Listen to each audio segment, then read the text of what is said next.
What's up guys, welcome back. This is actually going to be the intro from my Destro Warlock update from early season 3. We've already put out a video on this, but that was before the Mage Tower bosses had their health doubled and their damage increased, making the fights much more difficult. We're still going to do that video, but this will actually be a separate one. There's always a little bit of discourse on the forums about how tough the fights are, how they're easier than Legion or more difficult, or that you need a special set of gear and enchants and consumables and embellishments to even have a chance at completing the challenges. It's always super interesting to see people have these takes and not put them in the context of the most recent changes of the tower. So, in the last 2 weeks, all the bosses had their health doubled. All of the bosses had their damage increase. This is in response to players being able to nearly double their main stat, get 12% leech, an extra 3k health, and even up to 70% versatility, as well as the current tier set bonuses working in the challenges, even though that's not always the case. Of course, a lot of people just like to posture about anything in WoW. You even see some people taking different stances on the same issue just so they can maintain an argument with a different person than they had even a couple days ago. The good news is nobody in their right mind is actually going to the forum for that information. They're mostly going to find it on YouTube and Wowhead, though Wowhead tends to be a little less agile when it comes to information on stuff like this. Good news is you have me. I did all of the challenges in Legion before Antorus came out. I did all of them in Shadowlands during that first temporary period when they came back before they made it permanent, and I did them again in Dragonflight and War Within. Don't worry about why exactly, I'm still seeing unprofessional about that. But here's the long and the short of it. If you go into any challenge right now with 0 enchants, 0 consumables, no tier gear, and no embellishments, you are going to be in for a rough ride. It'll be a more difficult challenge than probably 9 out of 10 people faced in Legion. And that is considering the power creep that the current talent trees give us, implementing popular bonuses from previous 2 and 4 sets, Shadowlands conduits, talents from the old trees, and defensive, CC, and utility creep. The current iteration of all of these challenges is currently based on, at the very least, getting an extra 200 plus main stat from chest and leg enchants,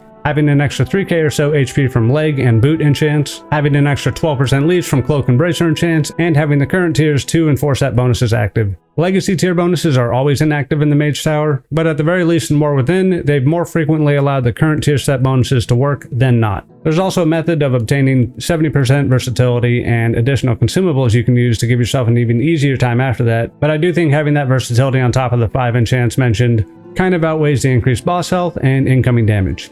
I recently put out a gearing guide for Mage Tower in 11.2.5 that will cover all of these options that will greatly increase your character power and skips anything that is in the nonsense category, like getting a 319 crafted necklace of impending perils so you can have a 3rd socket, and allows you to throw on an old Legion enchant of the trained soldier for an extra 14 mastery. That stuff is peanuts compared to an additional 200 main stat, 200 stamina, and 12% leech. That video is linked below in the description and the pinned comment, and you can also find it linked in any of my Season 3 Mage Tower guides. So my recommendation really is the following. If you want an incredibly difficult challenge, do the fight with no enchants, no consumables, no tier gear, no embellishments.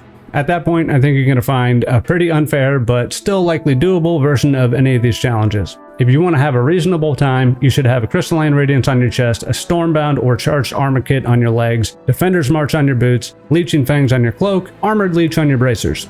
And if you have pieces from the current season, 2 or 4 set bonuses. And if you want to go overkill, check out the gearing guide, grab those extra consumables and that 70% versatility. The challenges are not the easiest they ever have been. Even with all of this stuff, they were easier 2 weeks ago. Period. End of sentence. And it's not unequivocally the most difficult it's ever been, with the possible exception of no enchants, gems, consumables, tier sets, or embellishments. And at that point, depending on your spec and the power, defense, utility, and CC creep that your current spec tree has afforded you over what your class had available in Legion, it's probably pretty close to that point. And if you just want to puff out your chest and have an opinion just so you can argue with somebody on the forums, that's great too. And frankly, anybody that's talking smack to other players on the forums about this stuff but doesn't realize that the boss health values have literally doubled in the last 2 weeks, then I don't know what to tell you. You're going to look like an idiot and everybody's going to be able to see right through you. If you're somebody who just thinks it's as easy as it's ever been, just go right now with no main stat enchants, no leech enchants, no embellishments, no tier set. See how you do. And if you're somebody that doesn't like that you need a tailored set for the Mage Tower so you can go in and even have a chance, keep in mind that that cloak, chest, bracer, leg, and boot enchant are likely the most popular enchants that anybody's using on their current War Within gear.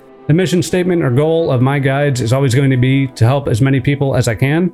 So that gearing guide is always going to get referenced, and I'll always recommend you at least do those 5 big enchants. but I'll probably do as many of these as I can with no enchants, no gems, no consumables, no embellishments, and no tier gear. Mostly just because I really like that solo content stuff in WoW. But frankly, people tend not to watch those videos too much. They watch the ones that are actually going to help them complete the challenge. That all being the case, let me know what specs you want to see an updated guide for. Let me know what specs you want to see completed with no extras whatsoever. Let me know what you think of the current scaling. Should Blizz have left the bosses as is and disabled enchants, gems, consumables, tier gear, embellishments, all that stuff? I think that would have been the way to go. Currently, it does seem a little gated behind having the knowledge of what enchants and stuff to use, but you got to keep in mind, again, those are the most popular enchants that people are wearing in the current expansion, so you can hardly fault Blizzard for designing it around that, potentially not even knowing that players are having such easy clears of the content before 2 weeks ago, just because that's their baseline, having 650 intellect, having 13 or 1400 stamina, and 12% leech, right? But that's all I got for this one. Thanks so much for your time. Make sure to sub to the channel to stay in the loop for those guides. Let me know in the comments what you want to see for future guides, future challenges, what you think of the current scaling. Like the video, hype the video, share the video. I appreciate your time. I will catch you in the next one. And as always, thanks for watching. Peace.